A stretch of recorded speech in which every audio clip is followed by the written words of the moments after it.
att man fick inbjudna mig hit, och jag tackar naturligtvis P1800-klubben och alla de entusiaster som jobbar med de här bilarna och arrangemangen kring det hela. Och jag kan inte säga annat än att jag är oerhört imponerad och förvånad över den uppmärksamhet från den här gamla damen frambringar.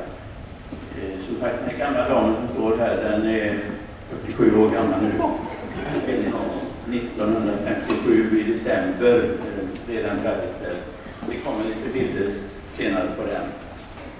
Men till några av entusiasterna här har jag ungefär berättat historien bakom det hela, hur bilen kom till en gång i världen, och det är väl nödvändigt kanske att berätta lite om min egen bakgrund, hur det kom sig att jag fick uppdraget och nöjet äran att designa den här bilen.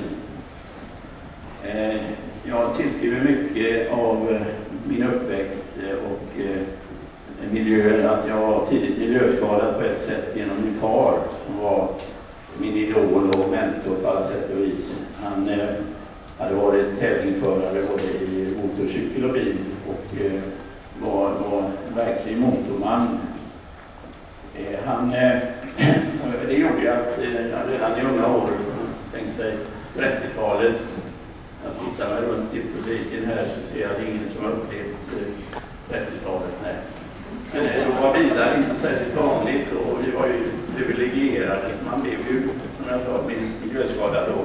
Att det med bilar, det var intressant, och för en ung grabb och följa med farsan på hans övningar och upptåg, det var en stor grej.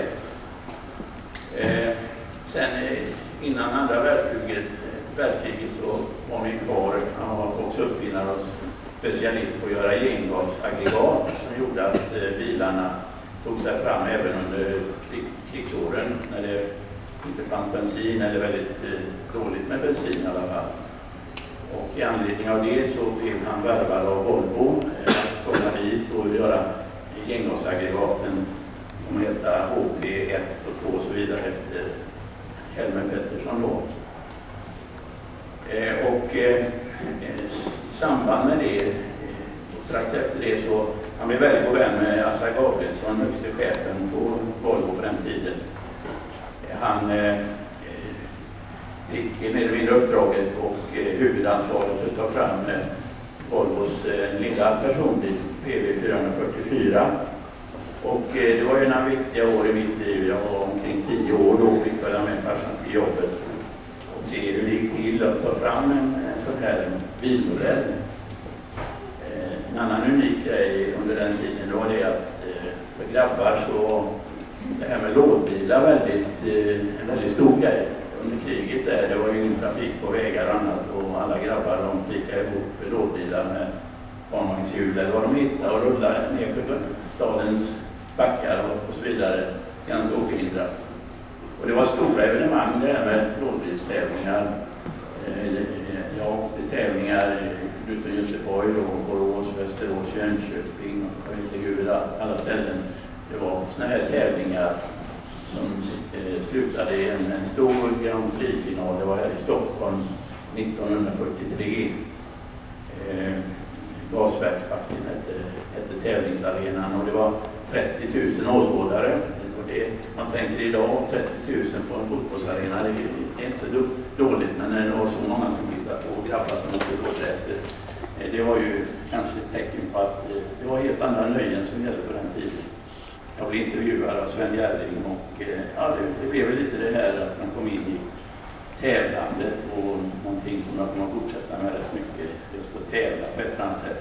Men som sagt, det med bilar och sitta och rita bilar, och framtiden var ju utstakad tidigt att det var det jag skulle syssla med. Så hela min utbildning, det gick ju liksom ut på det att bli en duktig bildesigner. Jag tog ingenjörsexamen, jag var studentingenjörsexamen och så vidare, och i mellantiden jobbade jag rätt mycket på Volvo, exempelvis på löpande bandet där, och satt ihop PV444. Och det var ju nyttiga läxor att se hur det gick till att producera bilar. Lärdomar som man sedermera i livet har rätt stor glädje av. Men sen var det iväg till Amerika då för att studera i huvudsak industridesign. Det var en mycket framstående skola där i New York som heter Pratt Institute, dit jag kom. Jag valde då som huvudämne Transportation Design, alltså transportmedelsdesign, men ganska brett industridesignutbildning också. Så det var en fantastisk utbildning och jag jobbade även i Detroit då mellan skolåren för att få mer praktik och få lite mer erfarenhet och se hur det gick till på de stora företagen. När jag var färdig med min utbildning, eller strax innan, så att min far fått då i uppdrag av Volvo-ledningen att bli projektledare, att ta fram en som heter italiensk-inspirerad sportvagn.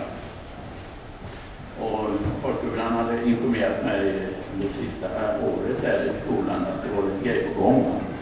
Och han ordnade då ganska omgående en anställning för mig nere på en karosserifirma i Torino, Italien, som hette Fruva. Där jag då fick fortsätta att skissa. Jag hade faktiskt börjat redan när jag gick i skolan då, fantisera kring någonting om man kunde få vara med och hjälpa till att ta fram den här sportvagnen som farsan presenterade så småningom för Volvo-ledningen. Men sen gick det ett tag i Italien och Volvo-ledningen de efterlyste då några olika förslag på en sportvagn. Och det skickades då upp till Göteborg 5 huvudförslag hur den här bilen skulle se ut. De var anonyma de här förslagen. Och det kom sig att då Volvo-ledningen valde det förslaget jag hade tagit fram. Jag hade en del skisser varav där är en som är närmast identisk med slutresultatet. Men i alla fall det var den skissen plus några till som ni kan se på den här som de föll för. Då var de inte signerade och de visste inte riktigt vem det var egentligen som hade låg bakom det.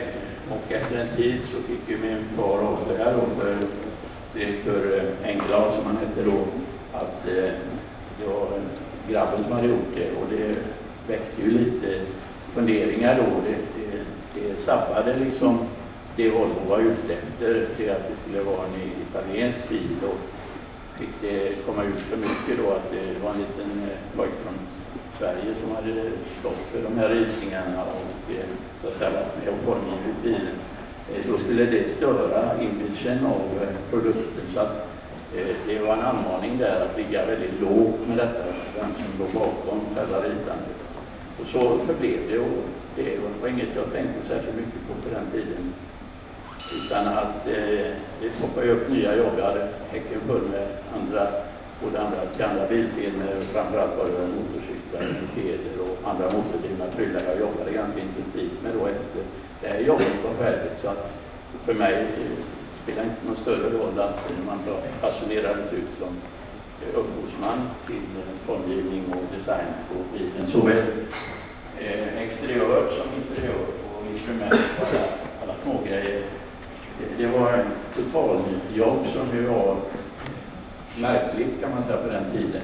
I synnerhet idag när det är stora grupper designer som ligger bakom framtagningen av sådana här produkter som en bil.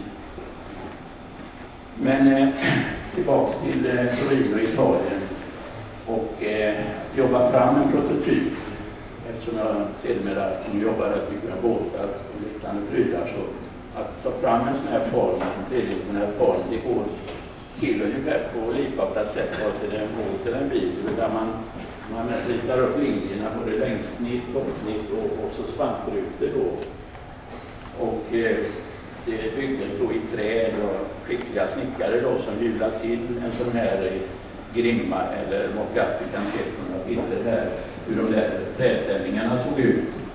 Och sedan naturligtvis imponerande var det att titta på de här italienska plåtslagarna, hur de kunde forma då de här plåtarna, knackade, och de hade sträckmaskiner och värme och lite spackel var det också på slutet, men forma fram det hela baserat på de här träramarna som ni ser där. Det var ett imponerande jobb. Jag är tacksam för Erik att du är med på galoppen. Men jag pekar där, men det syns där. Så här ser en sån här spantställ ut som är underlaget då för formgiftlåten.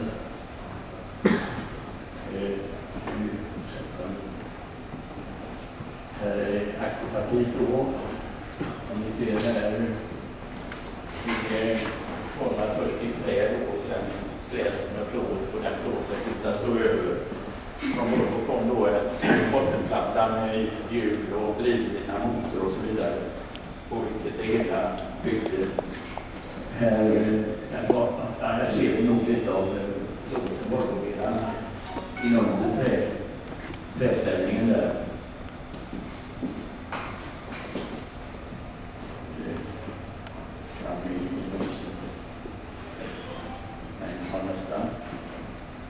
Ja, här är det då var jag väl som sagt 25 år och så är det annorlunda ut.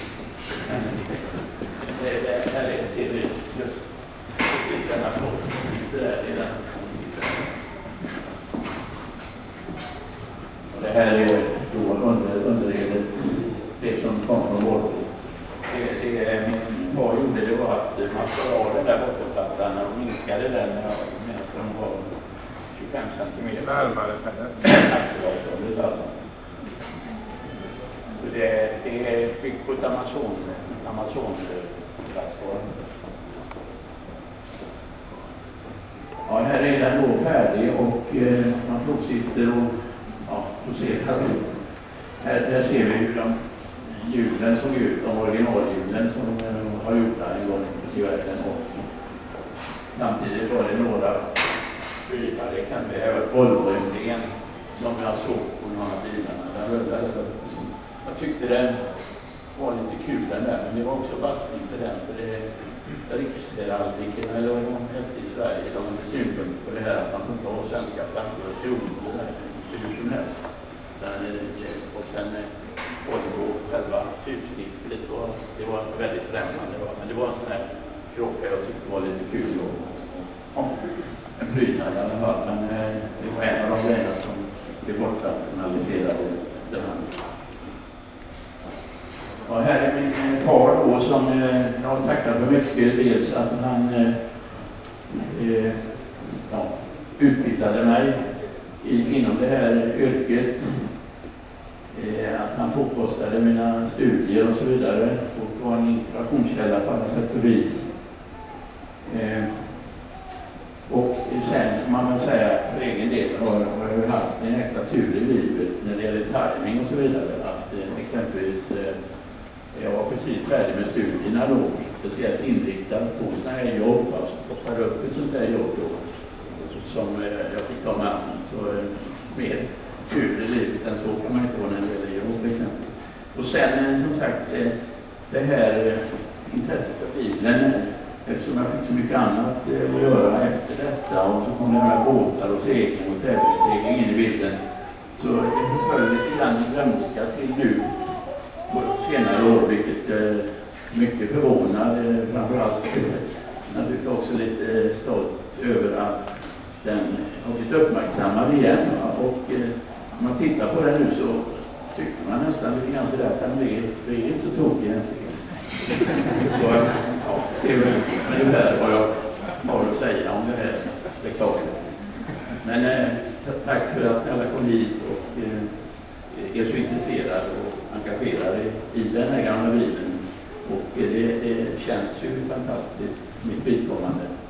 Det här med att det blir så mycket publicitet och kameror och sådär, även om jag borde ha vaknat lite så jag blir aldrig riktigt hemtagen i det där uppträdandet. Men man får ta det. Tack kan ni ha allihopa.